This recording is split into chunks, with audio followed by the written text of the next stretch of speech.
what's up? What's good? Matt Clark here, the new Matt Clark. How are each and every one of you doing on this amazing Monday? I'm doing great. My girl's doing great. My family's doing great. I hope each and every one of you are doing great. If you could please hit that like button, that subscribe button, and that bell notification button so you get all these videos when they're new. If you could share with somebody on social media, help spread the message, help spread the word, that would be amazing. And there's a PayPal option if you'd like to donate, help, and support the channel. So today, I'm going to speak on my opinions on defunding the police.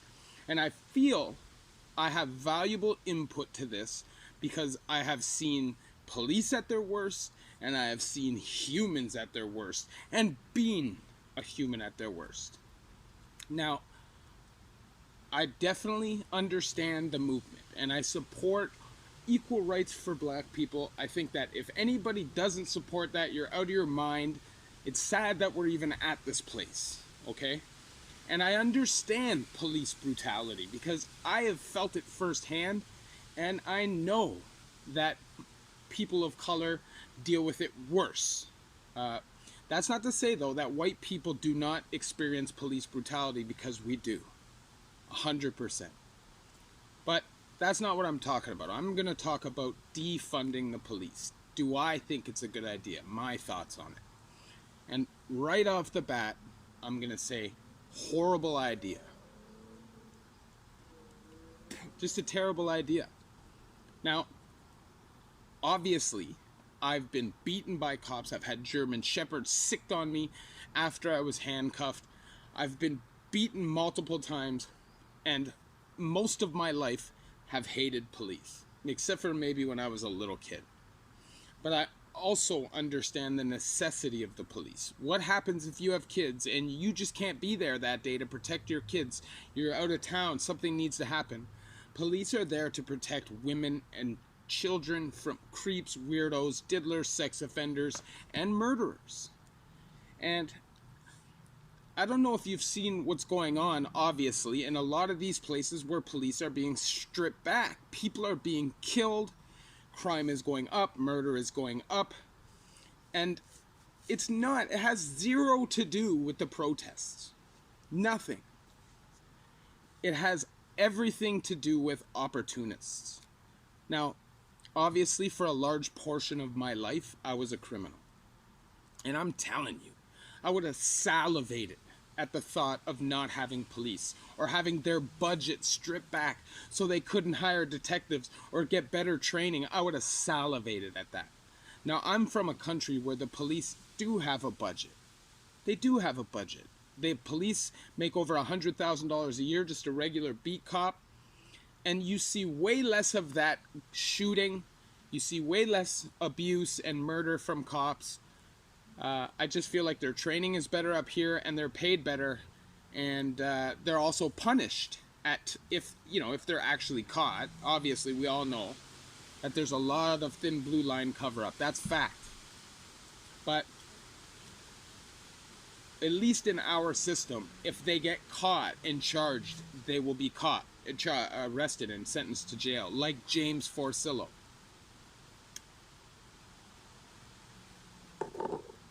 But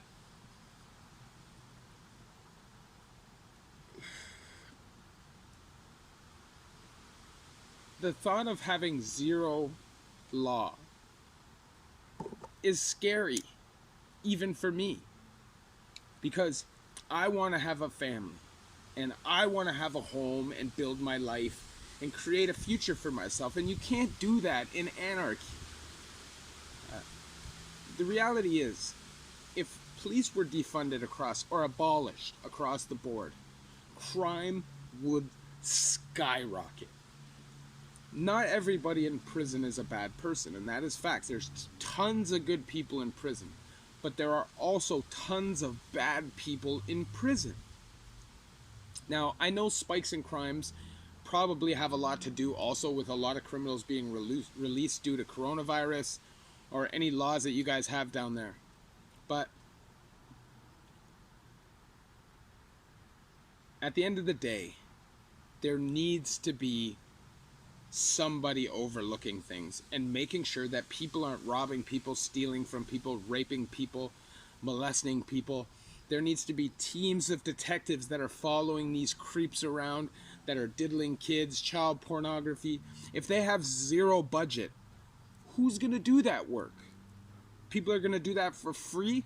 Spend hours and hours of their day doing that stuff for free?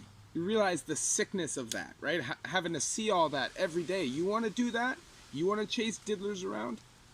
At the end of the day, I mean, I wouldn't mind doing it because I'd just slap them dead. If it was up to me. But I just feel like if you care about your kids, you care about your future, then you don't defund the police. What needs to happen is change in the way the police are.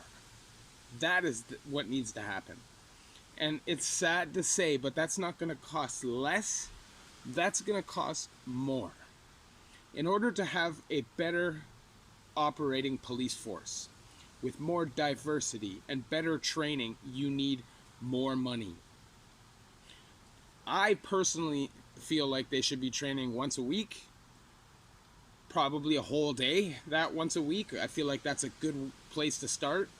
They should be training hand-to-hand combat, de-escalation, negotiation tactics, just all kinds of different things, human psychology, human behavior, just different things across the board that can help them do their job better.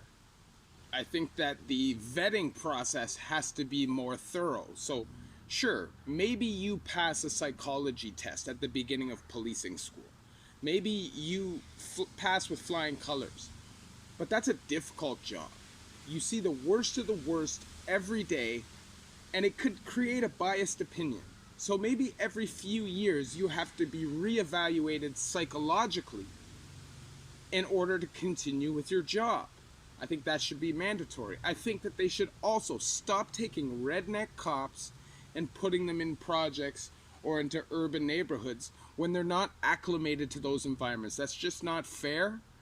You're taking somebody who doesn't understand that neighborhood and may have fear. And because of that fear, it may spark some paranoia and judgment.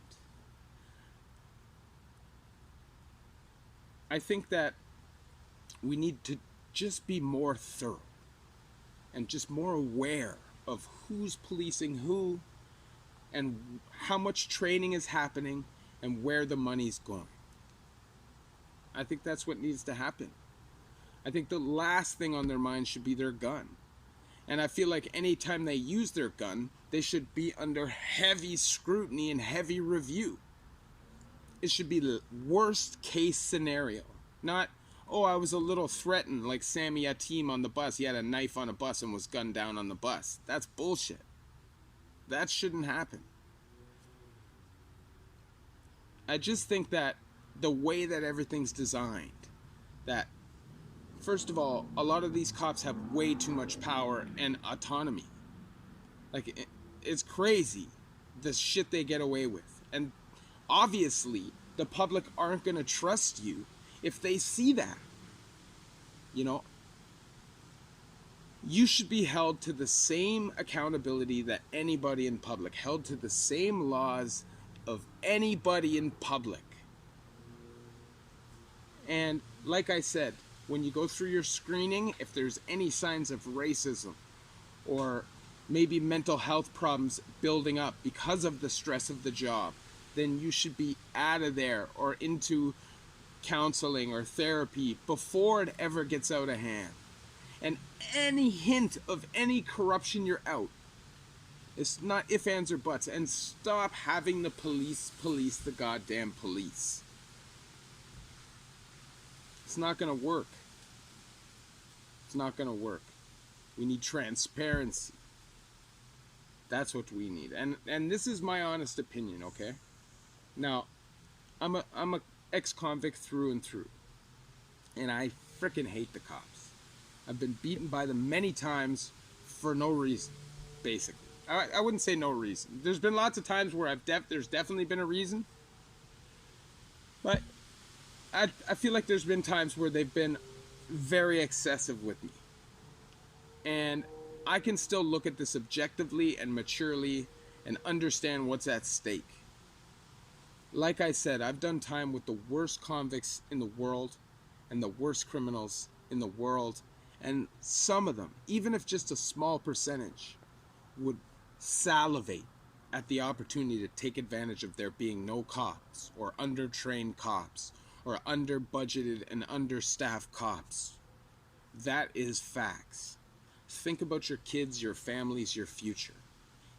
Obviously, I share my experiences with you, so you guys don't have to live these things yourself. I feel like I have an opinion on a lot of things because of what I've been through. If you could please hit that like button. If you could please hit that subscribe button and that bell notification button so you get all these videos when they're new. If you could share with somebody on social media, help spread the message, help spread the word. And there's a PayPal option if you'd like to donate, help, and support the channel. Right now, I think we're at a point in the world where things are going to change, and that's great. But I think we all need to step back and look at what really is going on. Look at it, what really is going on. And I feel like if we all did that as individuals and really thought objectively of what the media is portraying and what's really happening, I feel like most of us would feel the same way. Obviously, anybody I know feels like black people should have equal rights. And I feel like it's crazy that we're in a time where that's even a question. Whether it's Native Americans, whether it's Muslims, we're not in those days anymore. And if you got that kind of attitude, beat it. Just beat it. Nobody wants you around. But we also got to do things right. Love each and every one of you. The new Matt Clark.